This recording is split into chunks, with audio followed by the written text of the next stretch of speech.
आज की वीडियो में जो बात हम करने वाले हैं इसके बारे में सबसे पहली बात कि बहुत सारे लोगों को पता नहीं है या फिर बहुत सारे लोगों को अगर पता है भी तो उनका ख्याल इस तरफ कभी जाता ही नहीं। यानी हम आज स्टॉक एसआईपी के बारे में बात करने वाले हैं। देखिए, एसआईपी को हम लोगों ने ऐसा समझ कर लिया हुआ है ना कि जब भी एसआईपी बोला जाता है तो हमें म्यूचुअल फंड का ख्याल आता है, और जब भी म्यूचुअल फंड बोला जाता है तो हमें एसआईपी का ख्याल आता है। बट ये इस तरीके से कभी हम लोग सोचने की कोशिश नहीं करते हैं कि स्टॉक में भी एसआईपी की जाती है। जी हाँ, आज मैं आपको बताऊंगा कि स्टॉक में एसआईपी की जाती है। जब आप म्यूचुअल फंड में एसआईपी करते हैं तो वहाँ पर आप कितना परसेंट मतलब रिटर्न्स एक्सपेक्ट करते हैं।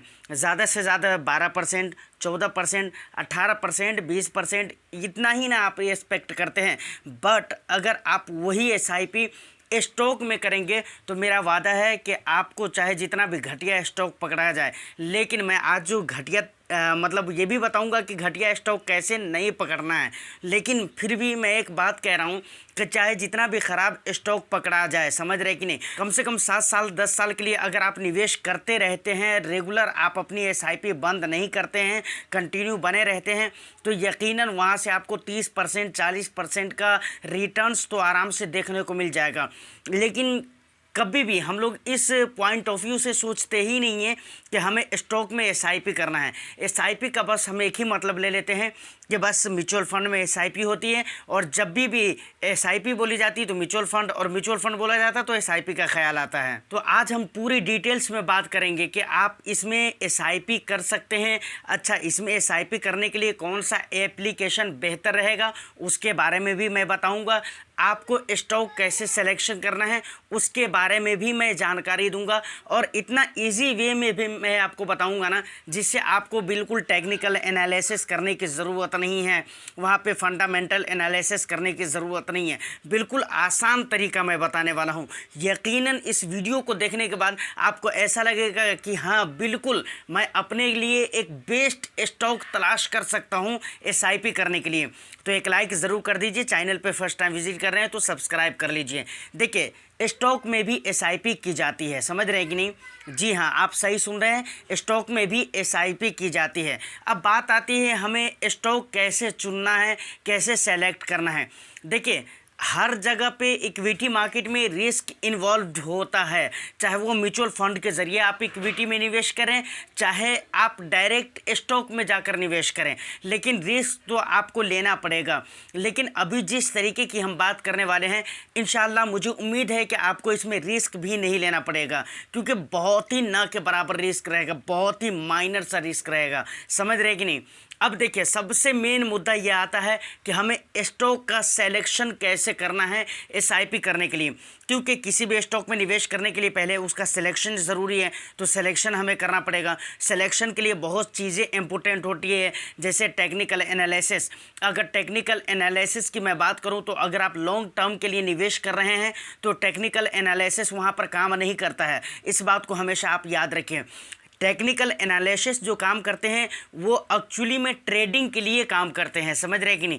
जैसे आप इंट्राडे कर रहे हो, या फिर क्या कहते हैं ऑप्शन ट्रेडिंग कर रहे हो, या स्विंग ट्रेडिंग कर रहे हो, स्कैल्पिंग कर रहे हो, कॉपी ट्रेडिंग कर रहे हो, इस तरह की कोई भी ट्रेडिंग अगर आप कर रहे हैं तो वहाँ पर टेक्निकल एनालिसिस की ज़रूरत पड़ती है। पैटर्न्स आपको देखने आने चाहिए, टेक्निकल एनालिसिस आपको आने चाहिए। लेकिन अगर आप लॉन्ग टर्म के लिए निवेश करते हैं तो यकीन मानिए वहाँ पर टेक्निकल एनालिसिस कोई भी काम नहीं करता है, समझ रहे कि नहीं? यहाँ पर फंडामेंटल एनालिसिस काम करता है, तो यहाँ के लिए आपको फंडामेंटल एनालिसिस जानने की ज़रूरत होगी।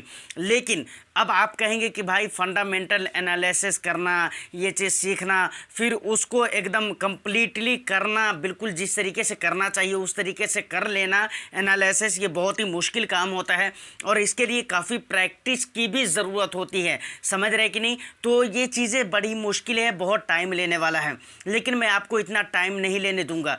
आपको अगर समझ में नहीं आ रहा है, आपको अगर कुछ भी पता नहीं है कि टेक्निकल एनालिसिस की तो मैं बात ही नहीं करूँगा, फंडामेंटल एनालिसिस कैसे किए जाते हैं कोई तरीका ही आपको पता नहीं है, तो डायरेक्ट आप क्या करें, लार्ज कैप टाइप की जो कंपनीज़ है उन कंपनीज़ में आप निवेश कीजिए।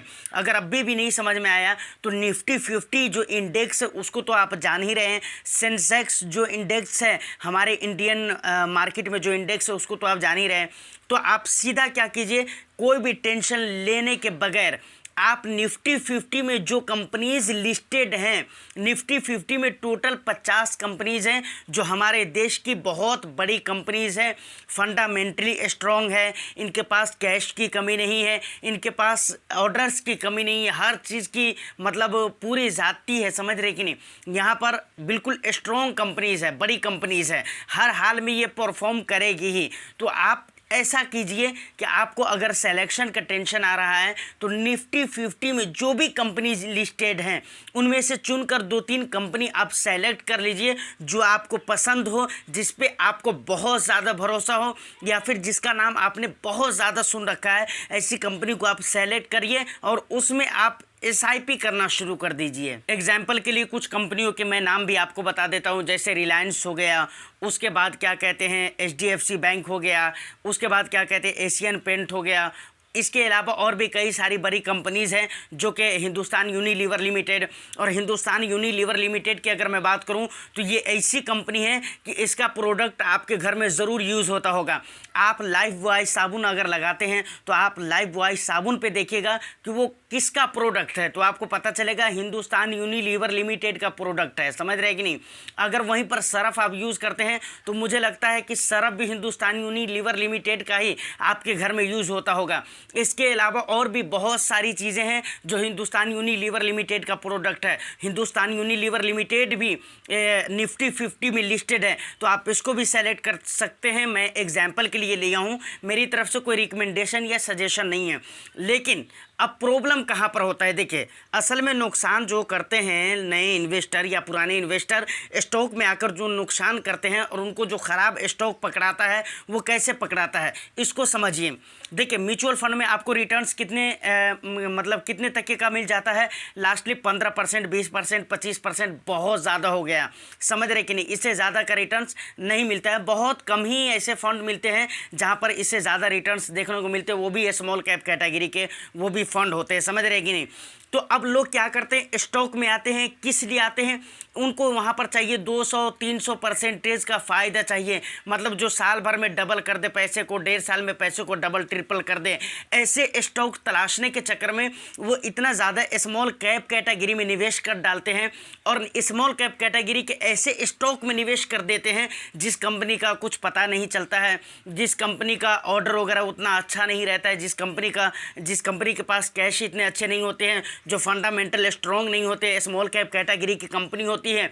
अब ज़्यादा रिटर्न्स के चक्कर में इन्वेस्टर गलती करते हैं, ऐसी कंपनी में निवेश कर देते हैं, फिर 2 साल 3 साल 4 साल 5 साल के बाद उन्हें देखने को मिलता है कि भाई कंपनी ही बुर गई और वहाँ पर सारी कहानी ख़त्म हो जाती है। तो यही होती है सबसे बड़ी गलती जिसकी वजह से लोग स्टॉक में आकर नुकसान करते हैं।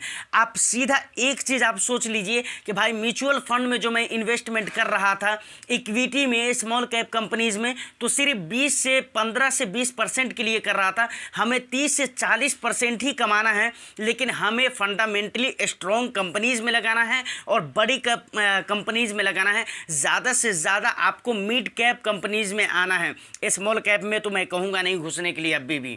और यकीन मानिए ये सोचकर अगर आप स्टॉक में निवेश करते हैं, स्टॉक में मेरा मतलब SIP करते हैं, तो आपको म्यूचुअल फंड से कहीं ज़्यादा रिटर्न्स आपको स्टॉक SIP में देखने को मिलेगा। फिर आप खुद कहेंगे कि भाई ये तो म्यूचुअल फंड का बाप है बाप। अब स्टॉक में SIP के लिए कौन सा एप्लीकेशन बेटर है, SIP करते कैसे हैं, देखिए सबसे पहले अगर मैं बताऊं एप्लीकेशन की अगर मैं बात करूं तो ज़ेरोधा बहुत ही बेस्ट एप्लीकेशन है स्टॉक में SIP करने के लिए। बिल्कुल इजी वे में आप वहां से स्टॉक में SIP कर सकते हैं। फिलहाल मैंने आपको ये बता दिया है कि आप स्टॉक में SIP कर सकते हैं। समझ रहे लोगों की एक गलत फहमी है कि सिर्फ म्यूचुअल फंड में SIP होती है। SIP करने के लिए जो बेटर ऐप है वो ज़ेरोधा को मैं मानता हूँ। इसके अलावा और भी कई सारे एप्लीकेशंस हैं, बट मेरे लिए ज़ेरोधा बहुत ही बेस्ट है, समझ रहे हैं कि नहीं।